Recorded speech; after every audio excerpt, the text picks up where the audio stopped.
The nature of the ultimate revolution with which we are now faced is precisely this, that we are in process of developing a whole series of techniques which will enable the controlling oligarchy, who have always existed and presumably always will exist, to get people actually to love their servitude. This is a problem which has interested me for many years, and about which I wrote 30 years ago a fable, The Brave New World, which is essentially the account of a society making use of all the devices at that time available, and some of the devices which I imagined to be possible, making use of them in order to, first of all, to standardize the population, to iron out inconvenient human differences, to create, so to say, mass-produced models of human beings arranged in some kind of a scientific caste system. And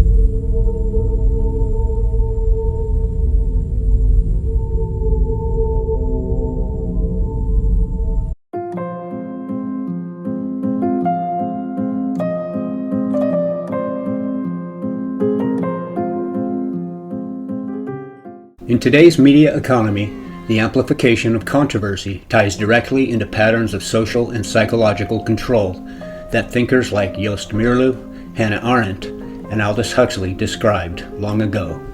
But the modern-day digital media landscape has compounded this exponentially.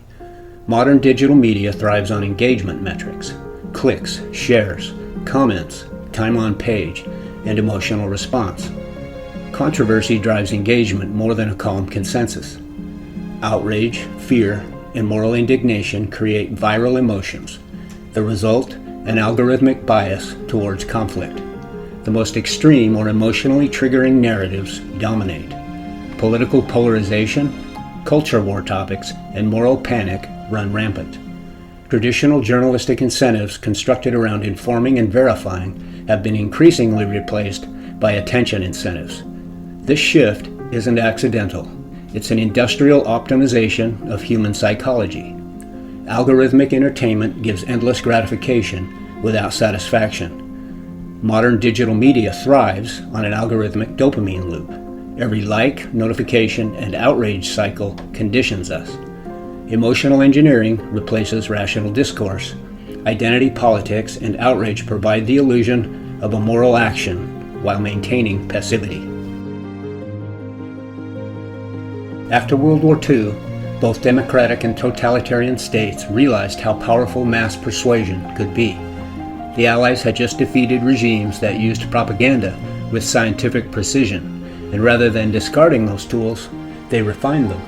The Office of War Information in the US and British counterparts employed sociologists and psychologists to study how to maintain morale and shape public opinion.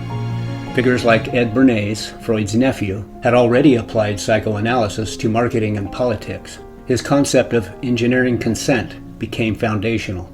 By the 1950s, Cold War strategists such as Hadley Cantrill and Harold Laswell began developing what they called psychological warfare and mass communication research. Their insight was that controlling information wasn't about what people think so much as how they feel, and how often they're distracted or emotionally primed. Joost Meerloo's The Rape of the Mind in 1956 was written directly in response to this, warning that Western societies were beginning to adopt the subtle coercions they condemned in totalitarian states.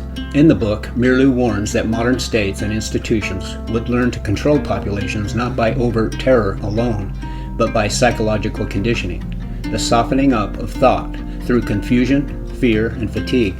A media ecosystem that constantly provokes outrage and uncertainty produces precisely this psychological exhaustion. In Meerloo's words, confusion becomes a weapon. The mind that can't distinguish truth becomes pliable. Rather than old-style censorship, modern governance operates through attention capture and emotional modulation. Controversy serves two main purposes. Distraction keeps the public preoccupied with symbolic battles, culture wars, personality scandals, etc., while systemic power relations remain untouched. And division prevents collective solidarity by dividing people into emotionally charged micro-factions. Modern conditioning works best when people believe themselves free. The endless controversies, the marketplace of ideas, and the illusion of participation can mask the deeper psychopolitical structure, one that governs by distraction and division rather than repression. Similarly, Hannah Arendt, who was one of the most influential political theorists of the 20th century, known especially for her attempts to explain how ordinary people become involved in totalitarian systems, analyzed Nazi Germany and Stalinist Russia to show how the public sphere becomes saturated with so much conflicting, manipulative, and sensational information that citizens can no longer discern what is true, or even care what is true. In her book, The Origins of Totalitarianism in 1951, Arendt underscores the way Pavlovian conditioning was used in the totalitarian systems of Germany and Russia to suppress individual will and autonomy, erode personal identity and moral judgment, and teach citizenry to respond reflexively rather than think critically or independently. Citizens were bombarded with mutually incompatible stories about who is responsible for inflation, unemployment, or national humiliation: Jews, capitalists, communists, Versailles, or the system. The term flood of contradictory information didn't mean simply fake news. For Arendt, the term meant a systematic confusion of the factual world, one story contradicting another, official narratives shifting constantly until facticity itself loses stability. This was not accidental. Totalitarian propaganda, she argued, aimed not to make people believe one story, but to make them believe nothing, so that they could be made to believe anything. Arendt saw this not as an aberration, but as a new form of politics, rule through epistemic instability. Citizenry ceased to trust journalism, scholarship, or even personal experience. In this epistemic vacuum, the distinction between truth and fiction finally collapses. This creates a social condition where anything can be believed and nothing can be verified, an ideal environment for totalitarian movements. The Nazis cast rational, factual, or scientifically grounded accounts as Jewish or cosmopolitan deceptions. The Stalinists dismissed independent thought or non-party reporting as counter-revolutionary or bourgeois falsification. Once a person adopted the ideology, any fact that didn't fit became automatically false or conspiratorial. This created a binary moral universe: believer versus enemy, revolutionary versus reactionary, Aryan versus degenerate, proletarian versus bourgeois. Arendt pointed to the proliferation of statistical and pseudo-empirical claims in propaganda, false population data, economic exaggerations, and so on, that overwhelmed the average citizen's ability to tell credible from incredible, creating contradictory realities that citizens were forced to accept in public, but often doubted in private. Totalitarian regimes depend on atomization, the breaking of horizontal ties between citizens. When people lose trust in truth, they also lose trust in each other's capacity for judgment. Everyone becomes politically powerless because they no longer act together. In The Origins of Totalitarianism, Arendt writes, quote, "What prepares men for totalitarian domination in the non-totalitarian world is the fact that loneliness, once a borderline experience, has become an everyday experience." Unquote. In a 1962 speech at UC Berkeley, Aldous Huxley described a coming stage of social evolution in which rulers would perfect the art of making people love their servitude. He called this the final or ultimate revolution. Final because it would achieve what earlier tyrannies had attempted through coercion, violence, and fear, but now through psychological, pharmacological, and technological means. Huxley envisioned a system in which control would operate not against people's desires, but through them, by shaping what they desire, by satisfying the nervous system instead of the conscience. In the speech, Huxley states, quote, "There will be, in the next generation or so, a pharmacological method of making people love their servitude, and producing a dictatorship without tears." Unquote. Psychological conditioning, borrowed from Pavlov and Skinner, meant behavioral reinforcement would be used not to punish, but to reward conformity and docility. In 1971, B.F. Skinner's book, Beyond Freedom and Dignity, was published. In it, Skinner argues that free will was hindering the creating of a perfect society, a utopia, and that scientific methods to modify behavior, what he called cultural engineering, were necessary to complete the task. This came as little surprise since decades earlier, Skinner's 1948 utopian novel, Walden 2, had also espoused behavior modification and a rejection of free will. Today, one could point to the widespread normalization of pharmacological management, SSRIs, ADHD meds, anxiolytics, and recreational sedation as a kind of biochemical counterpart to digital conditioning. Huxley predicted that entertainment technologies would evolve into mechanisms of social control.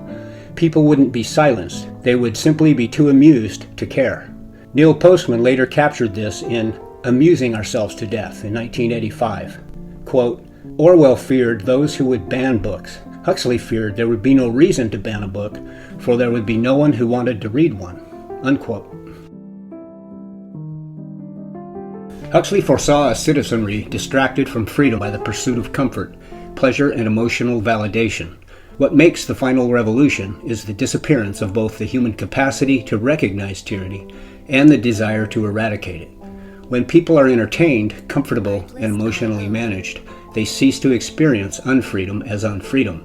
As Huxley put it, the perfect dictatorship would have the appearance of democracy, a prison without walls in which the prisoners would not dream of escape. In the modern day, the digital media landscape has become the perfect environment for what many observers of Nazi Germany and Stalinist Russia feared, and the advent of social media has amplified the dynamics described by Arendt, Mirlu, and Huxley exponentially. Digital platforms are designed to keep you scrolling, with a feedback loop of emotional arousal and identity reinforcement. But where Arendt and Mirlu were diagnosing what had happened under Nazi and Stalinist systems, Huxley's final revolution speech at UC Berkeley in 1962 was not directed at the totalitarian East, but rather at the liberal, democratic, and technologically advanced West, particularly the United States and Britain, where Huxley saw the conditions of comfort, entertainment, and psychological management emerging in the capitalist democracies of the post-war world, where moral and ethical ambiguity and the dissolution of shared reality, polarization, relativism, and highly personalized truth kept populations in a low-level state of agitation and cognitive dissonance. Rather than censorship, attention steering creates consent, what Mirlu called voluntary submission of the mind. So every time I find myself bewildered about the latest scandal the media has chosen to place before me, I have to wonder if this stuff is even supposed to make sense. I have to wonder if one scandal after another is really normal, or if it's intended to steer me into an emotionally centered state of mind, whether confused, angry, or fearful, so that I either become more tribal and play the identity politics game, or I just withdraw altogether and pursue frivolous amusement instead, because these are the time-tested effects such tactics tend to produce. The media doesn't have to focus disproportionately on all the terrible things that happen in the world. They don't have to run weird stories. All this could be edited out. Whether the figures in the political and media spheres are in the know or just useful idiots is anyone's guess, but it hardly matters. They do what they do, and they do it for a reason. So what is that reason this time around? Currently, it appears that whoever decides which stories will be aired is not trying to depict a cohesive, healthy culture, bound together by common societal mores. If anything, they're doing the opposite. They're trying to erode our confidence in the system by depicting a culture in conflict and in twilight, one that has run its course, one that needs a great reset, one that should be built back better. But will it really be better? Or will it just be about more control? Even something akin to Huxley's final revolution. You know what? We basically have two countries that have been fighting so long and so hard that they don't know what the fuck they're doing. Do you understand that? And by the way, you know, I sit on the stand and it get hot. I got hairy legs that turn blonde in the sun. And the kids used to come up and reach in the pool and rub my leg down so it was straight, and then watch the hair come back up again.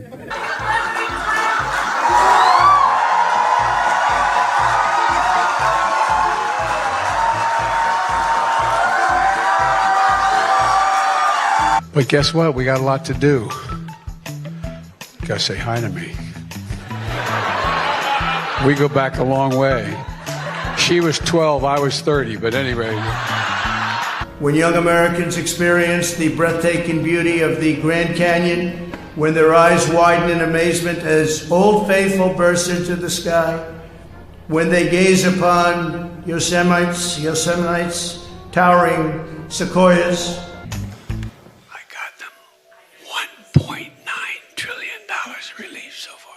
Just remind them, I wrote the bill on the environment. Why would I not be for it?